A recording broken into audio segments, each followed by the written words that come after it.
Hello student, তোমরা কেমন আছো? আশা করি তোমরা খুব ভালো আছো। তোমাদের সময় খুব ভালো কাটছে। আমরা আগের দিন আলোচনা করেছিলাম প্রাগৈতিহাসিক যুগ সম্পর্কে। আজকে আমরা আলোচনা করব সিন্ধু সভ্যতা সম্পর্কে। সিন্ধু সভ্যতা খুব খুব ইম্পর্ট্যান্ট চ্যাপ্টার, এখান থেকে প্রচুর কোশ্চেন আসে। তো আজকে আমাদের জেনে নেওয়া যাক সিন্ধু সভ্যতা সম্পর্কে। শুরু করি। সিন্ধু সভ্যতা, প্রথমত আমরা জানবো সিন্ধু সভ্যতা। এই সভ্যতাটা ছিল নগরকেন্দ্রিক সভ্যতা। এই সভ্যতাটা বিকাশ লাভ করেছিল 2350 বিসি থেকে 1750 বিসির মধ্যে। অনেক ঐতিহাসিকের অনেক মতামত আছে, বিভিন্ন মত দিয়েছেন, তবে এই এই সময়কালটাকেই আমরা সঠিক বলে জানবো। এই সময়কালটা হচ্ছে সঠিক। সেকেন্ড পয়েন্ট হচ্ছে হরপ্পা সভ্যতা বলার কারণ কি? হরপ্পা সভ্যতা বলার কারণ হচ্ছে সিন্ধু সভ্যতায় যে শহরগুলি আবিষ্কার হয়েছিল তার মধ্যে প্রথম আবিষ্কার করা হয় হরপ্পা, তাই জন্য এই সিন্ধু সভ্যতাকে হরপ্পা সভ্যতা বলা হয়ে থাকে। পরবর্তীকালে কি দেখা যায় না, পরবর্তীকালে সিন্ধু নদীর চারিদিকে সভ্যতা বিস্তার লাভ করেছিল বলে এই সভ্যতাটাকে পুরোটাকে আমরা সিন্ধু সভ্যতা বলে থাকি। এবার হচ্ছে আবিষ্কারক। 1921 সালে দয়ারাম সাহানি হরপ্পা নগরী আবিষ্কার করেন। 1921 সালে দয়ারাম সাহানি এবং 1922 সালে রাখাল দাস বন্দ্যোপাধ্যায় মহেঞ্জোদারো নগরী আবিষ্কার করেন। এই কোশ্চেন দুটো খুব ইম্পর্টেন্ট, বারে বারে আসে যে দয়ারাম সাহানি 1921 সালে কোন নগরী নির্মাণ করেছিলেন, রাখাল দাস বন্দ্যোপাধ্যায় কত সালে মহেঞ্জোদারো নগরী নির্মাণ করেছিলেন। এবার আমরা জানবো হরপ্পা সভ্যতার অবস্থান। হরপ্পা সভ্যতা কোথায় অবস্থিত? 1921 সালে দয়ারাম সাহানি পশ্চিম পাঞ্জাবের মন্টগোমারি জেলায় রাভি বা ইরাবতী নদীর তীরে হরপ্পা সভ্যতা আবিষ্কার করেছিলেন বা হরপ্পা সভ্যতা সেখানে অবস্থান করে। রাভি বা ইরাবতী, এটাও আসে যে হরপ্পা সভ্যতা কোন নদীর তীরে গড়ে উঠেছিল না, রাভি ইরাবতী নদীর তীরে। তারপরে সিন্ধু সভ্যতার স্তর। সিন্ধু সভ্যতার স্তর হচ্ছে, সিন্ধু সভ্যতার 3টে স্তর বিন্যস্ত, মানে একটা স্তর আবিষ্কার হলো, ধ্বংস হলো, তারপর আরেকটা স্তর, তারপর আরেকটা স্তর, 3টে স্তরে বিন্যস্ত। প্রথম স্তরটি হচ্ছে 3500 বিসি থেকে 2600 বিসি। তারপর একটা হচ্ছে ঠিক এটা শেষ হলো, তারপরে 2600 বিসি থেকে 1900 বিসি, তারপরে হচ্ছে 1900 বিসি থেকে 1300 বিসি। ক্লিয়ার? এরপরে নেক্সট পয়েন্ট হচ্ছে স্রষ্টা। সিন্ধু সভ্যতার স্রষ্টা কারা? সিন্ধু সভ্যতার স্রষ্টা নিয়ে বিভিন্ন ঐতিহাসিক বিভিন্ন মতামত দিয়েছেন। কেউ বলেছেন কেউ বলেছেন যে দ্রাবিড় ভাষী, কেউ বলেছেন আর্যরা সৃষ্টি করেছিল। জেনে নেওয়া যায়। যেমন ফাদার হেরাস, রাখাল দাস বন্দ্যোপাধ্যায়, সুনীতি কুমার চট্টোপাধ্যায়, এনারা মনে করেছিলেন, ফাদার হেরাস, রাখাল দাস বন্দ্যোপাধ্যায়, সুনীতি কুমার চট্টোপাধ্যায় এনারা মনে করেছিলেন যে হরপ্পা সভ্যতার স্রষ্টা ছিলেন দ্রাবিড় ভাষীরা। তারা কি বলেছেন না, দ্রাবিড় ভাষীরা ছিলেন হরপ্পা সভ্যতার স্রষ্টা। ফাদার হেরাস, রাখাল দাস বন্দ্যোপাধ্যায়, সুনীতি কুমার চট্টোপাধ্যায় এনারা বলেছিলেন দ্রাবিড় ভাষীরাই হচ্ছে সিন্ধু সভ্যতার স্রষ্টা। তারপর হচ্ছে এসআর রাও কুশলকর, অলচিন দম্পতি ইনারা মনে করেছিলেন যে আর্যরা হচ্ছে হরপ্পা সভ্যতার স্রষ্টা। আরো অনেকে মনে করেছিলেন যে সুমেরীয়রা হচ্ছে হরপ্পা সভ্যতার স্রষ্টা। কিন্তু হরপ্পা সভ্যতার ধ্বংসাবশেষ থেকে যে মৃতদেহগুলি পাওয়া গেছে সেখানে দেখা গেছে তার অস্থিগুলি, নরকঙ্কাল বা অস্থিগুলি বিভিন্ন জাতির সংমিশ্রণে তৈরি। যেমন মঙ্গলয়েড, তারপরে অস্ট্রেলিয়ার বিভিন্ন কি বলে জাতির সংমিশ্রণে তৈরি। তাই বলা হয় সিন্ধু সভ্যতা ছিল মিশ্র জাতির সংমিশ্রণে তৈরি এবং মিশ্র জাতির একটি সভ্যতা। তাহলে সিন্ধু সভ্যতার যদি বলা হয় স্রষ্টা কি না, এটা মিশ্র জাতির সভ্যতা।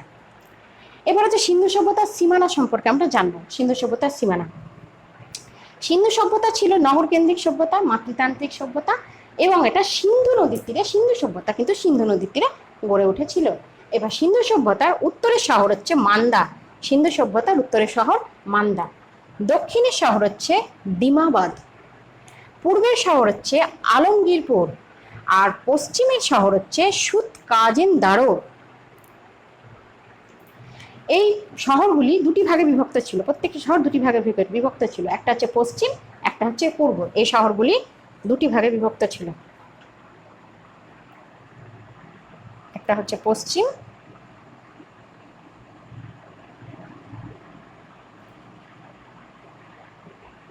দুটি ভাগে বিভক্ত ছিল। পশ্চিম ভাগ, পূর্ব ভাগ। আর পশ্চিম ভাগে কারা বসবাস করতো? পশ্চিম ভাগে বসবাস করতো অভিজাত শ্রেণীরা। অভিজাত শ্রেণীরা সেখানে বসবাস করত। এই পশ্চিম ভাগে যে শহরগুলি ছিল সেগুলিকে সিটাডেল বলা হতো। এগুলি ছিল অনেকটাই উঁচু এবং 40 ফুট উঁচু ছিল এই শহরগুলি।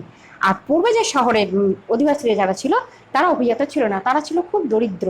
তাহলে পূর্ব দিকে যারা দরিদ্ররা বসবাস করতো আর পশ্চিম দিকে অভিজাত শ্রেণীরা বসবাস করত। তারপরে পয়েন্ট হচ্ছে আমাদের মৃতের সৎকার, মানে তার মৃতদেহকে কি করতো?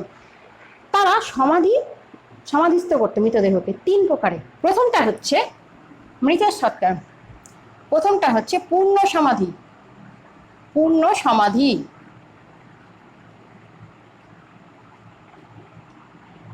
পূর্ণ সমাধি মৃতদেহ। পূর্ণ সমাধি কি?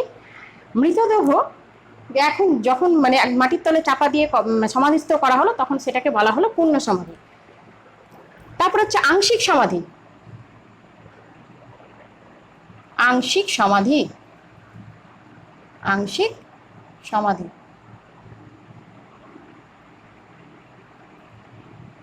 আংশিক সমাধিটা কি না,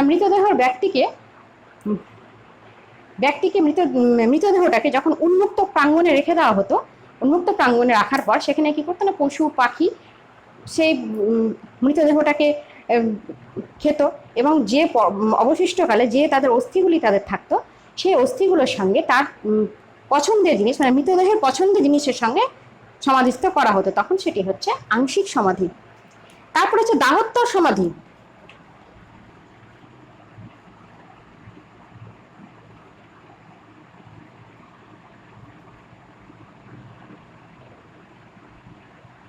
দাহোত্তর সমাধি, দাহোত্তর সমাধিটা কি না, মৃতদেহকে দাহ করে অর্থাৎ আগুনে পুড়িয়ে তার যে অস্থিগুলি পাওয়া যেত ভস্মাবশেষগুলির সঙ্গে তার যে পছন্দের জিনিস তার সাথে সমাধিস্থ করা হতো। ভস্মাবশেষগুলিকে নিয়ে তার পছন্দের জিনিসের সঙ্গে সমাধিস্থ করা হতো, তখন সেটা হলো দাহোত্তর সমাধি। তাহলে সিন্ধু সভ্যতার মানুষ সমাধিতে বিশ্বাস করতো। একটা হচ্ছে পূর্ণ সমাধি, একটা আংশিক সমাধি, একটা হচ্ছে দাহোত্তর সমাধি। তারপর হচ্ছে পশুপালন। তারা মোষ, ভেড়া, ছাগল প্রভৃতি পশু তারা পোষ মানিয়েছিল এবং তাদেরকে নিয়ে তারা পশুপালন করত। কিন্তু তারা একটা পশুর ব্যবহার তারা জানতো না, যার নাম হচ্ছে কি ঘোড়া।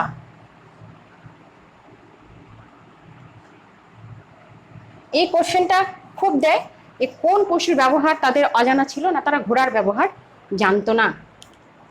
ব্যবসা বাণিজ্য, কি তারা ব্যবসা বাণিজ্য করতো সুমের, মিশর প্রভৃতি দেশের সঙ্গে, মেসোপটেমিয়া এইসব দেশের সঙ্গে তারা ব্যবসা বাণিজ্য করত। ব্যবসা বাণিজ্যে তারা খুব উন্নত ছিল। এই ব্যবসা বাণিজ্য দক্ষিণ ভারত থেকে তারা কি আনতো? দক্ষিণ ভারত থেকে তারা আমদানি করতো পাথর, মূল্যবান পাথর। সৌরাষ্ট্র থেকে কি আনতো? সৌরাষ্ট্র থেকে তারা আমদানি করতো শঙ্খ। সৌরাষ্ট্র থেকে তারা শঙ্খ আমদানি করত। আর বেলুচিস্তান থেকে কি আমদানি করত না? সোনা। বেলুচিস্তান থেকে সোনা আমদানি করত।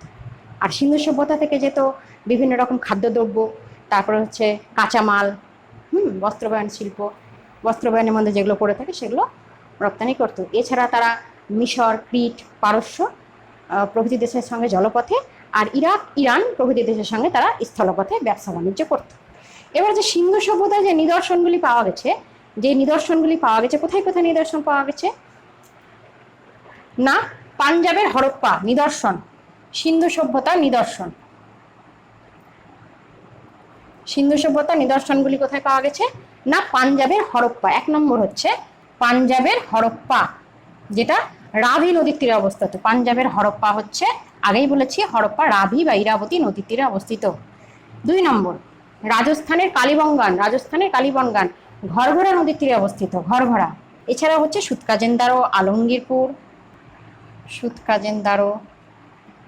আলমগীরপুর প্রভৃতি তাদের নিদর্শন পাওয়া গেছে। এছাড়া আরো অনেক জায়গা আছে, এই নিদর্শনগুলি এখানে পাওয়া গেছে। এবার আমরা জানবো সিন্ধু সভ্যতা লিপি সম্পর্কে। প্রথমত আমরা জানবো যে হরপ্পা সভ্যতা ছিল প্রোটো হিস্ট্রির মধ্যে। হরপ্পা সভ্যতা পড়ছে প্রোটো হিস্ট্রির মধ্যে। অনেকে মনে করে এটা প্রি হিস্ট্রি, কিন্তু না, আমরা হরপ্পা সভ্যতাকে প্রোটো হিস্ট্রি মেনেই আমরা চলবো। হরপ্পা সভ্যতাটাকে বলা হয় চ্যালকোলিথিক এজ, চ্যালকোলিথিক এজ অর্থাৎ ব্রোঞ্জযুগীয় সভ্যতা। হরপ্পা সভ্যতার লিপিগুলি যেগুলো ছিল সেগুলি ডান থেকে বাম দিকে লেখা হতো। হরপ্পা সভ্যতার লিপিগুলি আমাদের পাঠোদ্ধার করা সম্ভব হয়নি, মানে সেগুলোকে পড়া যায়নি। হরপ্পা সভ্যতার যে লিপিগুলি ছিল সেগুলিকে বলা হতো বুস্টোফেরন লিপি, বুস্টোফেরন লিপি, লিপিগুলিকে বলা হতো বুস্টোফেরন লিপি।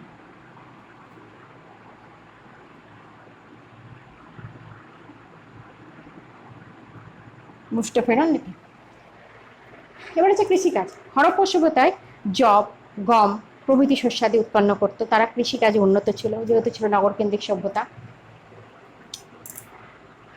লোথালে, লোথালে লাঙ্গল এবং কালীবনগানে ধান চাষ যে হতো তার আমরা উদাহরণ পেয়ে থাকি। মাটির খোঁড়াতে যান দেখা গেছে যে লোথাল থেকে লাঙ্গল পাওয়া গেছে, আর কালীবনগানে ধান চাষে যে অস্তিত্ব ছিল সেটা জানা যায়। তা থেকে মনে হয় যে হরপ্পা সভ্যতায় কৃষিকাজ, মানুষরা কৃষিকাজ করত। তারপর যে সিলমোহর, সিলমোহরের সংখ্যা, এই কোশ্চেনটা খুব দেয় যে হরপ্পা সভ্যতার হরপের সংখ্যা কটা ছিল এবং সিলমোহরের সংখ্যা কটা ছিল।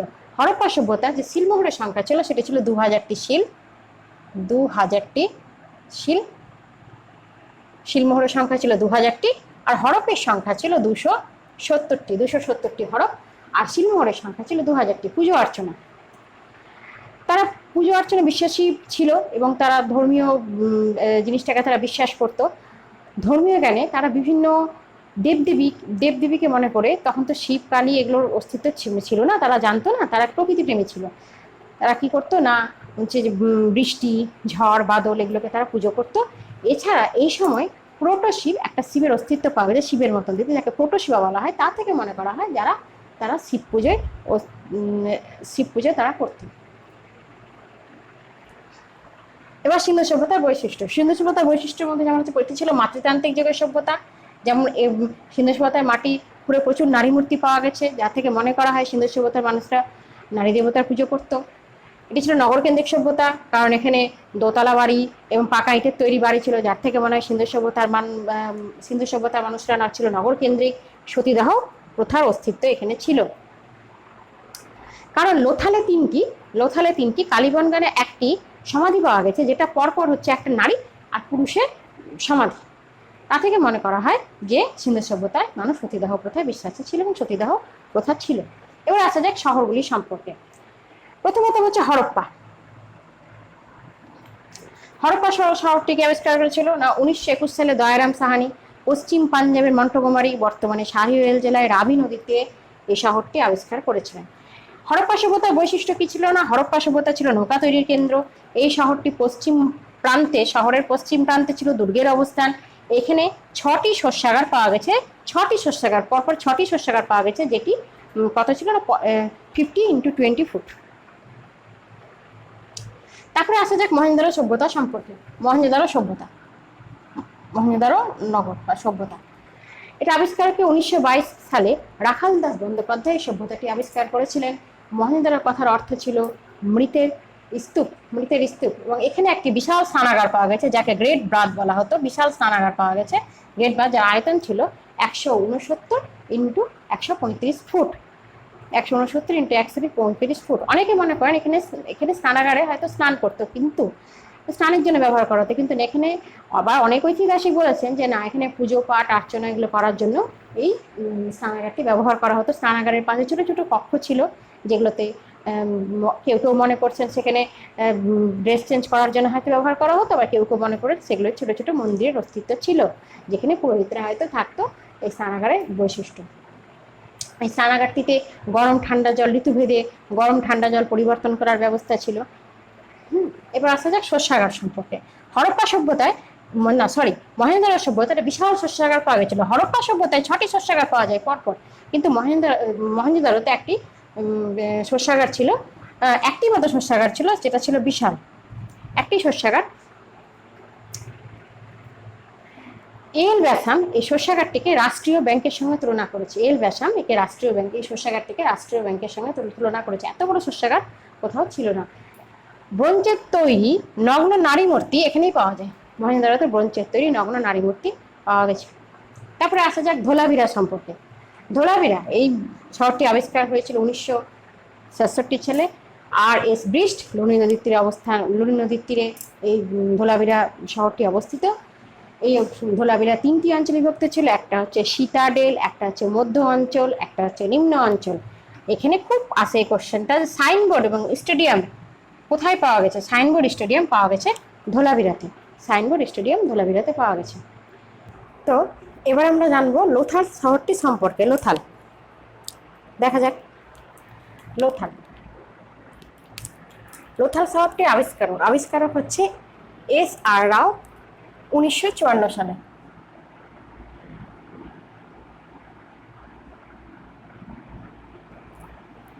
1954 সালে S.R. রাও লোথাল শহরটি আবিষ্কার করেন।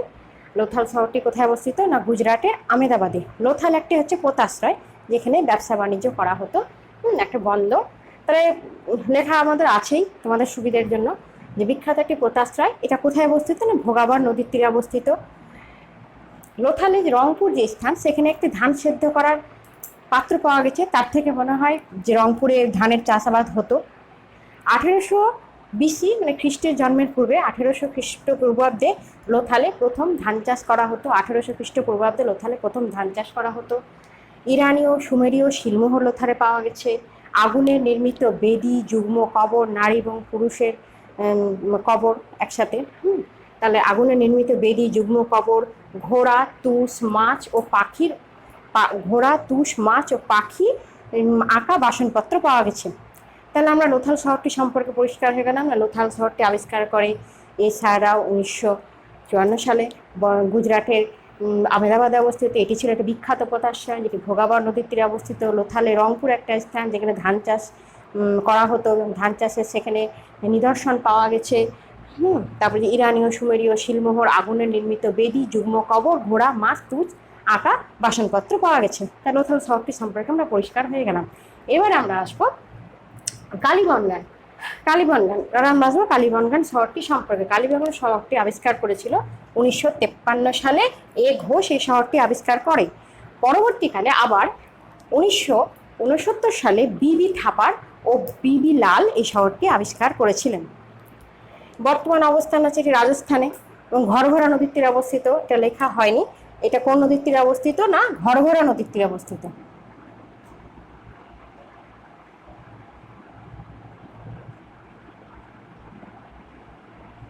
ঘরঘরা নদীর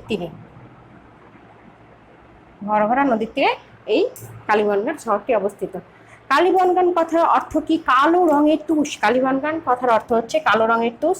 বৈশিষ্ট্য হচ্ছে এখানে 7টি আগুনের বেদি পাওয়া গেছে, তামার ষাঁড়, তামার বালা, হাল চাষ করা জমি পাওয়া গেছে, মানে এখানেও বোঝা যাচ্ছে চাষাবাদ করা হতো এবং কৃষিকাজ হতো। কাঠের লাঙ্গল পাওয়া গেছে। তাহলে কালীবনগান শহরটি যদি আমরা জানি, তো টিকা যদি আসে, টিকা ঠিক এইভাবে আমরা লিখবো। এই কালীবনগান শহরটি আবিষ্কার হয়েছিল 1953 সালে এ ঘোষ আবিষ্কার করে। পরবর্তীকালে 1969 সালে বিবি লাল ও বিবি থাপার এই শহরটা আবিষ্কার করেছিলেন। এটি ঘরঘরা নদীর তীরে অবস্থিত। বর্তমানে এটি রাজস্থানে অবস্থিত।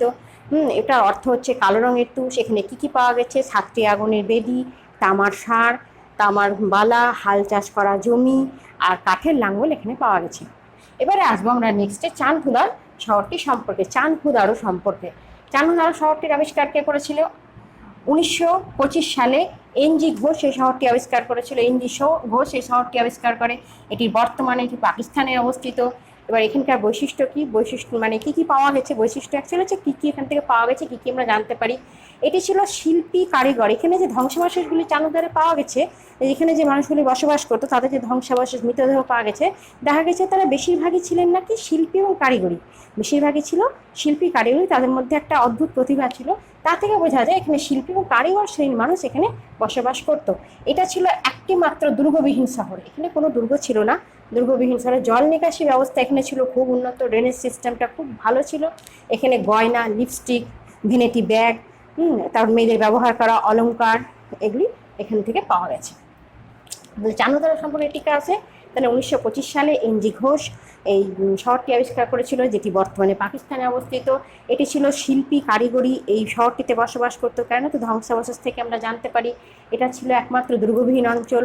জল নিকাশি ব্যবস্থা খুব উন্নত ছিল। গয়না, লিপস্টিক, ভ্যানিটি ব্যাগ এবং বিভিন্ন অলংকার এই চানুধারতে পাওয়া গেছে। এবার আমরা আসবো বানোয়ালি সম্পর্কে। বানোয়ালি শহরটি আবিষ্কার কত সালে হয়েছিল? না 1974 সালে। আর এস বিস্ট এই শহরটি আবিষ্কার করে, যেটি ঘরঘরা নদীর তীরে অবস্থিত।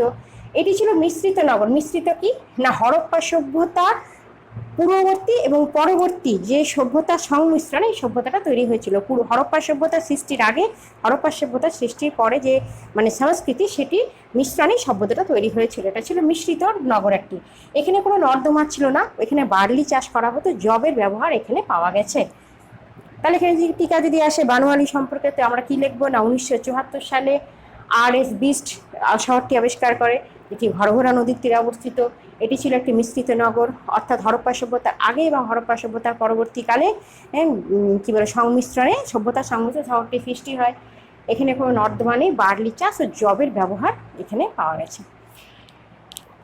এরপর আমরা আসবো রোপার সম্পর্কে, রোপার শহরটি সম্পর্কে আসবো। রোপার শহরটি কত সালে আবিষ্কার হয়েছিল? 1953 সালে। ওয়াই ডি শর্মা শহরটি আবিষ্কার করে। এটি কি এই রোপার শহরটি শতদ্র নদীর তীরে অবস্থিত। শতদ্র এখানে বৈশিষ্ট্য অর্থ মানে বৈশিষ্ট্য আছে এখান থেকে কি কি পাওয়া গেছে বা কি কি জানতে পারি। যেমন এখানে তামার কুঠার, এখানে কি পাওয়া গেছে? তামার কুঠার পাওয়া গেছে। কুকুরের সমাধি, এই কোশ্চেনটা খুব আসে যে কুকুরের সমাধি কোথায় পাওয়া গেছে? কুকুরের সমাধি, তো কুকুরের সমাধির ওপারে,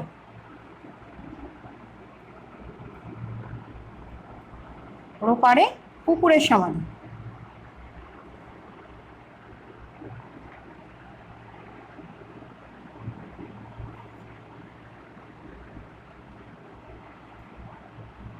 কুকুরের সমাধি রোপারে পাওয়া গেছে। তামার কুঠা কুকুরের সমাধি আমরা রোপার থেকে পাই, রোপার শহরটি থেকে। এবার সুৎকাজেন্দারো। 1927 সালে আর্লি স্টাইলে শহরটি আবিষ্কার করে। এটি দাস্তা নদীর তীরে অবস্থিত। এটি ছিল একটি কি না স্থলবন্দর।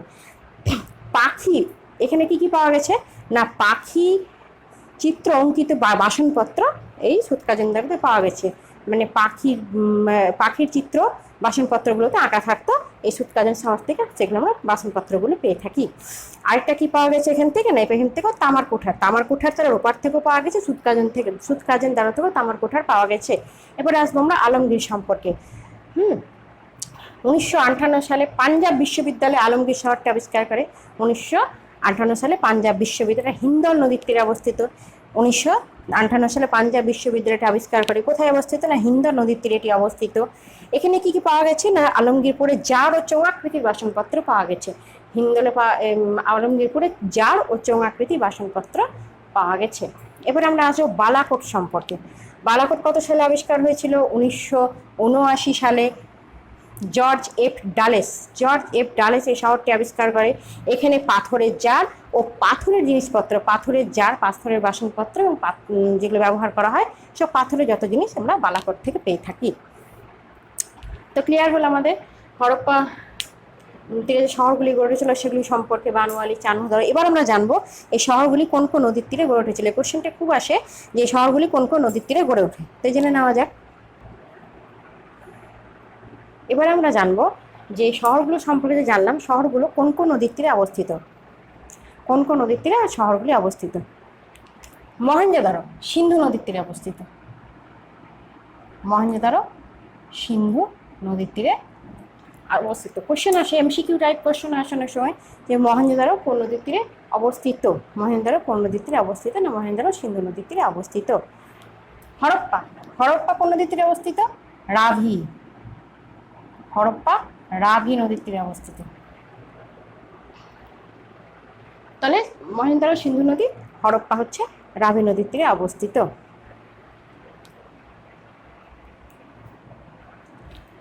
লোথাল ভোগাবর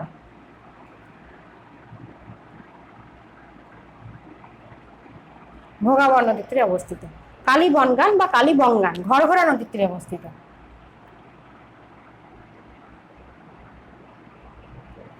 ঘরঘরা নদীর তীরে কালীবনগান অবস্থিত।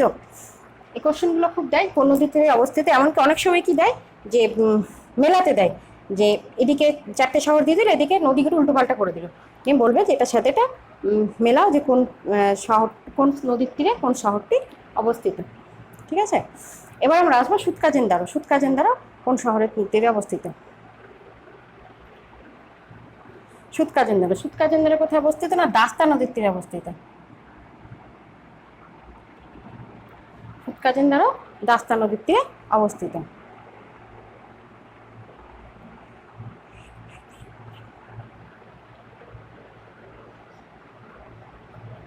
বানওয়ালি সরস্বতী নদীর তীরে অবস্থিত।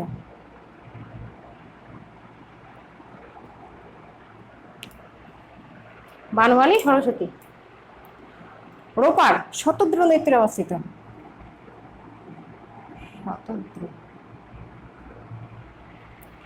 রোপার শতদ্রু নদীর তীরে অবস্থিত। এবার থাকলো ধোলাভিরা। ধোলাভিরা কোন নদীর তীরে অবস্থিত? না লুনি নদী। লুনি নদীর তীরে অবস্থিত।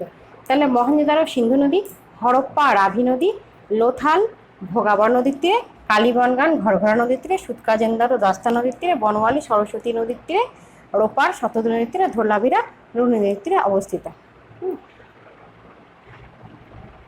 এবার আমরা জানবো যে মানে এই জায়গাগুলো থেকে কোথা থেকে আমরা কী কী জিনিস পেয়েছি, যেগুলো কোশ্চেন বেশি দেয়, যে লিপস্টিক কোথেকে পাওয়া যায়, বা হচ্ছে আগুনের 7টি বেদি কোথায় পাওয়া গেছে, যুগ্ম কবচ কোথায় পাওয়া গেছে। এবার আমরা সেগুলো সম্পর্কে জানবো। তো এবার আমরা জানবো যে মেন কিছু জিনিস যেগুলো কোথা থেকে কোথায়, এই জিনিসগুলো আমরা কোথায় কোথায় পেয়ে থাকি, মানে দ্রব্য প্রাপ্তির স্থান। যেমন তাহলে জেনে নেওয়া যাক, যেমন জাহাজ দ্রব্য প্রাপ্তির স্থান, যেমন জাহাজ ও নৌকার ছবি সম্বলিত শিলমোহর। জাহাজ ও নৌকা, জাহাজ এবং নৌকার আঁকা ছবি শিলমোহরগুলি কোথায় পাওয়া গেছে? না হরপ্পা ও মহেঞ্জোদারোতে জাহাজ ও নৌকার ছবি সম্বলিত শিলমোহরগুলি পাওয়া গেছে। লাঙ্গলের পোড়ামাটির মডেল, লাঙ্গলের পোড়ামাটির মডেল পাওয়া গেছে না বানওয়ালি ও মহেঞ্জোদারোতে। বানওয়ালি ও মহেঞ্জোদারোতে লাঙ্গলের পোড়ামাটির মডেল পাওয়া গেছে। নেক্সটে আসবো, অশ্বের অস্থি, মানে ঘোড়ার অস্থি কোথায় পাওয়া গেছে? না সুতকাজেন্দ্র ও কালীবনগানে পাওয়া গেছে। যখন ওখানে ঘোড়ার অস্থি পাওয়া গেছে, তার মানে আমাদের ধরে নেওয়া যায় যে সেখানে ব্যবসা বাণিজ্য সব দেশের সঙ্গে, হরপ্পাবাসী বা দেশের সঙ্গে ব্যবসা বাণিজ্য ছিল, কারণ ঘোড়ার মাধ্যমে তারা জিনিসপত্র এক দেশ থেকে অন্য দেশে নিয়ে যেত, এবং ঘোড়াকে তারা আরও মানে চাষাবাদ এবং অন্যান্য আরও কাজে লাগাতো ঘোড়াকে, এবং যাতায়াতের কাজেও ঘোড়াকে তারা ব্যবহার করতো। তাহলে অশ্বের অস্থি না ঘোড়ার অস্থি কোথায় পেয়ে থাকি? সুতকাজেন্দ্র ও কালীবনগান থেকে। এবার অশ্বের বিশেষ মূর্তি, অশ্বের বিশেষ মূর্তি কোথায় পাওয়া গেছে? না লোথালে। লোথালে ব্যবসা বাণিজ্য হতো, কালীবনগান লোথালে সব দেশের সঙ্গে ব্যবসা বাণিজ্য হতো। তাহলে অশ্বের বিশেষ মূর্তি কোথায় পাওয়া গেছে? না লোথালে পাওয়া গেছে। এবার আমরা আসবো যে আয়তাকার শিলমোহর। আয়তাকার শিলমোহর কোথায় পাওয়া গেছে? না হরপ্পা। এই আয়তাকার শিলমোহর থেকে প্রমাণ পাওয়া যায় যে হরপ্পাবাসীরা নারী মূর্তি পূজা করতো। এখানে একটা নাভি থেকে গাছ উঠেছিল, নাভি থেকে একটা বৃক্ষ ওঠে, দেখে যা থেকে মানে প্রমাণ পাওয়া যায় হরপ্পাবাসীরা পৃথিবীবাসীকে মাতৃরূপে পুজো করতো। তাহলে আয়তাকার শিলমোহর হরপ্পা সভ্যতায় পাওয়া গেছে, যেখান থেকে অস্তিত্ব পাওয়া যায়, তারা হরপ্পাবাসীরা নারী মূর্তি তারা পুজো করতো। বর্গাকার শিলমোহর, বর্গাকার শিলমোহর কোথায় পাওয়া গেছে? না বর্গাকার শিলমোহর পাওয়া গেছে মহেঞ্জোদারোতে পাওয়া গেছে বর্গাকার শিলমোহর। এখানে দেখা গেছে দুটো পিপল গাছ বা দুটো অশ্বত্থ গাছ থেকে, দুটো পিপল বা অশ্বত্থ গাছ থেকে একটি গাছ উৎপন্ন হয়েছিল, যার থেকে মনে করা হয় যে এখানে পুরুষ দেবতার অস্তিত্ব ছিল, পুরুষ দেবতার অস্তিত্ব ছিল। বেলনার আকারে শিলমোহর, বেলনার আকারে শিলমোহর কোথায় পাওয়া গেছে? মহেঞ্জোদারোতে। না একটা ত্রিসিংহ বিশিষ্ট, চারিদিকে পশু দ্বারা পরিবেষ্টিত পশুপতি শিবের মূর্তি পাওয়া গেছে, যেটাকে প্রোটোশিবা বলে মনে করা হতো। হ্যাঁ, এই বেলনাকার শিলমোহর থেকে, এখান থেকে মনে করা হয় তারা পশুপতি শিবের অস্তিত্ব ছিল। তাহলে আয়তাকার শিলমোহর থেকে প্রমাণ হয় যে তারা নারী পুজো করতো, নারী দেবতার অস্তিত্ব ছিল, পৃথিবীকে তারা নারী রূপে পুজো করতো। বর্গাকার শিলমোহর থেকে বোঝা যায় পুরুষ দেবতার, কিছু কিছু জায়গায় পুরুষ দেবতার অস্তিত্ব পাওয়া গেছে মহেঞ্জোদারোতে। আর হচ্ছে বেলনাকার শিলমোহর থেকে পাওয়া যায় যে তারা পশুপতি শিবের উপাসনা করতো, পশুপতি শিব অর্থাৎ প্রোটোশিবা তারা উপাসনা করতো। এবারে আমরা আসবো, এবার এই সভ্যতাটা আস্তে আস্তে কী হয়, কোনো যার সৃষ্টি আছে তারই ধ্বংস আছে, এই সভ্যতাটা আস্তে আস্তে ধ্বংসের দিকে যাবে। কেন ধ্বংস হয়েছিল এবং কীভাবে হয়েছিল তার সম্পর্কে অনেক বিতর্ক আছে। কেউ বলেছে ভূমিকম্প, কেউ বলেছেন বন্যা, কেউ বলেছেন যে না কোনো দস্যুর আক্রমণ। সে থেকে তার দেশ জেনে নেওয়া যায় তাহলে তার ধ্বংসের কারণ এবং কীভাবে হয়েছিল। হ্যাঁ, এবার আমরা আসবো হরপ্পা সভ্যতার পতন কীভাবে হয়েছিল। কোনো সভ্যতা যখন সৃষ্টি হয় তার ধ্বংস স্বাভাবিক, তো হরপ্পা সভ্যতারও পতন হয়েছিল। তো হরপ্পা সভ্যতার পতন নিয়ে কেউ কেউ মনে করেছিলেন যে ভূমিকম্পের জন্য হরপ্পা সভ্যতার পতন হয়েছিল, কেউ মনে করেছিলেন সিন্ধু নদীর গতিপথের পরিবর্তনের জন্য হরপ্পা সভ্যতার পতন হয়, আবহাওয়ার দরুন শুষ্কতা বৃদ্ধি হয়েছিল, আবহাওয়ার দরুন পৃথিবীর মাটি শুকিয়ে গেছিল, জল শুকিয়ে গেছে, চাষাবাদ মানুষজন করতে পারেনি, তার জন্য হরপ্পা সভ্যতার পতন হয়। আবার কেউ কেউ মনে করেন যে সিন্ধু নদে বারংবার গতিপথের পরিবর্তনের জন্য বন্যা হয়, যার জন্য হরপ্পা সভ্যতা মনে করেছিল পতন হয়েছিল। আবার কেউ মনে করেন বহিরাগতদের আক্রমণ, হয়তো আর্যরা বহিরাগত হিসেবে তাদের ধরা হচ্ছে, আর্যরা আক্রমণ ফলে হরপ্পা সভ্যতার পতন ঘটে। আবার কেউ মনে করেছিলেন স্থানীয় নাট্যানুষ্ঠান, তারা নাট্যানুষ্ঠানে এতটাই মেতে উঠেছিলেন যে সভ্যতার যার উন্নতি দরকার সেটা তারা ভুলেই গেছিলেন, তার জন্য হয়তো হয়েছিলেন অনেকে স্থানীয় নাট্যানুষ্ঠানের দরুন হরপ্পা সভ্যতার পতন হয়েছিল। আরেকটা হচ্ছে গৃহবিবাদ, যে তারা নিজেদের মধ্যেই মানে বিবাদে লিপ্ত থাকতো, তার জন্য হয়তো হরপ্পা সভ্যতার পতন হয়েছিল।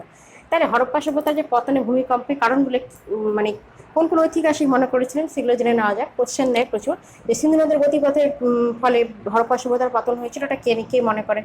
বহিরাগতদের ফলে হরপ্পা সভ্যতার পতন হয়েছিল, এই অভিমতটি কে দিয়েছিলেন, তো জেনে নেওয়া যাক। ভূমিকম্প সম্পর্কে তথ্যটি দিয়েছিলেন R.L. রেইক্স। ভূমিকম্প সম্পর্কে R.L. রেইক্স। তারপরে হচ্ছে সিন্ধু নদীর গতিপথের পরিবর্তন, এটা বলেছিলেন আর্নেস্ট ম্যাকে ও জন মার্শাল মনে করেছিলেন সিন্ধু নদীর গতিপথের পরিবর্তনের ফলে পতন ঘটেছিল। আবহাওয়ার দরুন শুষ্কতা বৃদ্ধি বলেছিলেন ডিপি আগরওয়াল বলেছিলেন আবহাওয়ার দরুন শুষ্কতা বৃদ্ধি পায়, যার জন্য পতন ঘটেছিল। সিন্ধু নদের গতিপথের পরিবর্তন বারংবার বন্যা, তার জন্য হরপ্পা সভ্যতার পতন হয়েছিল। কে মনে করেছিলেন? এমএস সাহানি ও আর্নেস্ট ম্যাকে মনে করেছিলেন সিন্ধু নদের বারংবার গতিপথের পরিবর্তন বন্যার ফলে হরপ্পা সভ্যতার পতন ঘটেছিল। সিন্ধু নদের বারংবার বন্যার ফলে হরপ্পা সভ্যতার পতন ঘটেছিল, মনে করেন এমএস সাহানি ও আর্নেস্ট ম্যাকেন। এবার হচ্ছে বহিরাগত, আর্যদের বহিরাগত হিসেবে ধরা হচ্ছে, বহিরাগতদের আক্রমণের ফলে হরপ্পা সভ্যতার পতন ঘটেছিল। কারা মনে করেছিলেন? মার্টিমার হুইলার, গর্ডন চাইল্ড, তারপরে আছেন স্টুয়ার্ট পিগট, অলচিন দম্পতি, এনারা মনে করেছিলেন যে হরপ্পা সভ্যতা বহিরাগতদের আক্রমণের ফলে হরপ্পা সভ্যতার পতন ঘটেছিল। স্থানীয় নাট্যানুষ্ঠানের ফলে হরপ্পা সভ্যতার পতন ঘটে, এটি মনে করেছিলেন কে না? স্টুয়ার্ট পিগট, অলচিন দম্পতি, এনারা মনে করেছিলেন যে হরপ্পা সভ্যতার পতন ঘটেছিল স্থানীয় নাট্যানুষ্ঠানের ফলে। অলচিন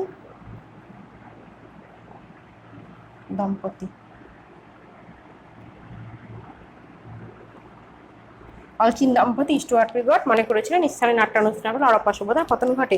আরেকটা হচ্ছে গৃহবিবাদ। আবার অনেক ঐতিহাসিক মনে করেছিলেন যে গৃহবিবাদের ফলে হরপ্পা সভ্যতার পতন ঘটেছিল। কারা মনে করেছিলেন? A.L. ব্যাসান, ইনি মনে করেছিলেন যে গৃহবিবাদের ফলে হরপ্পা সভ্যতার পতন ঘটেছিল।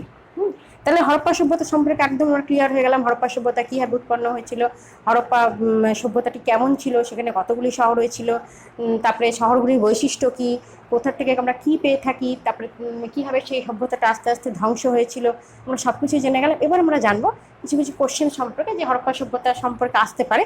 তো আমরা জেনে নিই সেই কোশ্চেনগুলি সম্পর্কে, যেগুলো আমাদের মানে কাজে আসতে পারে। দেখা যাক সেই কোশ্চেনগুলো।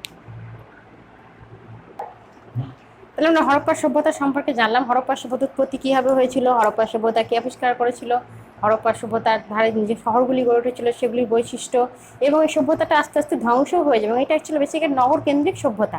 এবারে এই সভ্যতা সম্পর্কে প্রচুর কোশ্চেন আসে এবং বিশাল বড় চ্যাপ্টার এবং খুব ইম্পর্টেন্ট চ্যাপ্টার। এখান থেকে কিছু কিছু কোশ্চেন আমি তোমাদের সুবিধার জন্য এক জায়গায় করে রেখেছি। কিছু কিছু কোশ্চেন আমাদের জেনে নেওয়া যাক, যে বেসিক কিছু কোশ্চেন যে এক্সামে আসতে পারে। হ্যাঁ, কিছু কিছু কোশ্চেন তোমাদের আমি জানিয়ে দিচ্ছি তোমাদের সুবিধার্থের জন্য। যেমন যে হরপ্পা সভ্যতাটি কি আবিষ্কার করে না 1921 সালে দয়ারাম সাহানি হরপ্পা সভ্যতাটি আবিষ্কার করে। মহেন্দ্র কথার অর্থ কি? মহেন্দ্র কথার অর্থ হচ্ছে মৃতের স্তূপ। 1922 সালে রাখাল দাস বন্দ্যোপাধ্যায় সভ্যতাটি আবিষ্কার করেছিলেন। তারপরে হচ্ছে যেমন হরপ্পা সভ্যতা লিপির নাম কি? হরপ্পা সভ্যতা লিপির নাম যেমন হচ্ছে সিন্ধি লিপি। তারপরে হচ্ছে যে প্রত্যেক শবদেহের সাথে কাকে সমাধিস্থ করা হতো না কুকুরকে সমাধিস্থ করা হতো। তারপরে কোন কিসের ব্যবহার তারা জানতো না, হরপ্পাবাসীরা লোহা এবং ঘোড়ার ব্যবহার তাদের অজানা ছিল। তারপরে হরপ্পাবাসীদের যে লিপিটি ছিল সেই লিপিটিকে কি বলা হতো না বুস্টুভেডন লিপি, সেটি কি হতো ডান থেকে বাম দিকে লেখা হতো। তারপরে হচ্ছে আরও যে হরপ্পা জনগোষ্ঠী কয়টি শ্রেণীতে বিভক্ত ছিল না 4টি শ্রেণীতে বিভক্ত ছিল। একটা যে শিক্ষিত শ্রেণী, একটা হচ্ছে বণিক শ্রেণী, একটা কারিগর শ্রেণী, একটা আছে যোদ্ধা শ্রেণী। এটা কি কে মনে করেছিলেন, কে দিয়েছিলেন যে হরপ্পা সভ্যতা সমাজ 4টি শ্রেণীতে বিভক্ত ছিল, মানে গোষ্ঠী ডি কুশলকর মনে করেছিলেন। তারপরে একটা হচ্ছে যুগ্ম কবর। যুগ্ম কবর নারী পুরুষের পাওয়া মূর্তি কোথায় পাওয়া গেছে, না লোথালে পাওয়া গেছে। সেগুলো আমরা যখন লোথাল ভোগা কালীবন গান করছিলাম সেগুলো জানতে পেরেছি, তাও বলে দিচ্ছি একবার। হ্যাঁ, তারপরে হচ্ছে এখানে ধানের চাষ কত সালে করা হয়েছিল, মানুষরা প্রথম ধান চাষ করেছিল কত সালে, 1800 খ্রিস্টপূর্বাব্দে ধান চাষ করেছিল। আহার সভ্যতার নিদর্শন কোথায় পাওয়া গেছে, না রাজস্থানে পাওয়া গেছে। তারপরে যে হরপ্পাবাসীরা নারী মূর্তি পুজো করতো, এটি ছিল একটা নগরকেন্দ্রিক সভ্যতা। আরও যেমন হচ্ছে যে সুমেরীয়রা হরপ্পা সভ্যতাকে বলতো কি না মেলুয়া, গ্রিকরা হরপ্পা সভ্যতাকে কি বলতো সিমডন। তারপরে হরপ্পা সভ্যতা যে রাস্তা, প্রধান রাস্তা, সেটি কত ফুট চওড়া ছিল, না 3.6 থেকে 4 মিটার। আর যেটা মানে সরু পথ, মানে মেন পথ না, সরু পথ, সেটা ছিল 1.2 মিটার, 1.2 মিটার। তারপর হচ্ছে যে হরপ্পা সভ্যতায় যে প্রাপ্ত স্নানাগারের আবিষ্কারক কেনা জন মার্শাল। তাহলে হরপ্পা সভ্যতা মানে মৃতদেহকে তো দাহ করা হতো না, সেটা সমাধিস্থ করা হতো। কয় প্রকারে করা হতো আমরা পড়েছি, 3 প্রকারে। একটা হচ্ছে পূর্ণ সমাধি, একটা হচ্ছে আংশিক সমাধি, একটা হচ্ছে দাহোত্তর সমাধি। তারপরে হচ্ছে যে হরপ্পা সভ্যতার বাড়িগুলি যে ইটগুলো ছিল, ইটগুলি তৈরি কি পদ্ধতিতে তৈরি করা হতো, না 4:2:1 পদ্ধতিতে, 4:2:1। সিন্ধু সভ্যতার বাড়ি ইটগুলি যে দিয়ে বাড়ি তৈরি করা হতো, সেগুলি তৈরি করা হতো 4:2:1 অনুপাতে তৈরি করা হয়েছিল। তারপরে হচ্ছে যে পূর্ণ সমাধি কোথায় পাওয়া গেছে, পূর্ণ সমাধি পাওয়া গেছে রোপার। তারপরে হচ্ছে যে কালীবন গান, এটাতে পূর্ণ সমাধি পাওয়া গেছে। সিমেট্রি এইচ পদ্ধতি কি, সমাধি ক্ষেত্রে 2টি ভাগে বিভক্ত ছিল, একটা আংশিক স্তর, একটা হচ্ছে নিম্নের স্তর, একটা পূর্ণ সমাধি, এটা হচ্ছে সিমেট্রি এইচ বলা হতো। যুগ্ম কবর কোথায় পাওয়া গেছে, লোথালে পাওয়া গেছে। তারপরে অর্থনৈতিক জীবনের ভিত্তি কি ছিল, তাদের অর্থনৈতিক জীবনের ভিত্তি তাদের ছিল শিল্প।